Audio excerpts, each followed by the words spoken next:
படத்தோட பெயர் காப்வெப். இவன் பேரு பீட்டர். இவங்க இவனோட அம்மா. இவரு பீட்டரோட அப்பா. பீட்டருக்கு டெய்லி நைட் அவனோட ரூம் சுவர்ல இருந்து ஒரு பொண்ணு இவன்கிட்ட பேசுற சத்தம் கேட்கும்.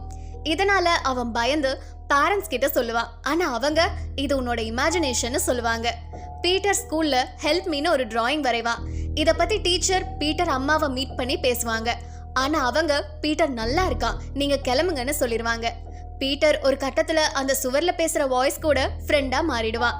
அந்த சத்தம் பீட்டர் கிட்ட, நீ என்ன சுவர் ஓட்ட வழியா பாரு, நான் உன்னோட அக்கா சாரா, நம்ம பேரண்ட்ஸ் என்னையும் உன்னையும் கொல்ல போறாங்க, அதனால நீ அவங்கள கொன்னு என்ன ரிலீஸ் பண்ணுன்னு சொல்லும்.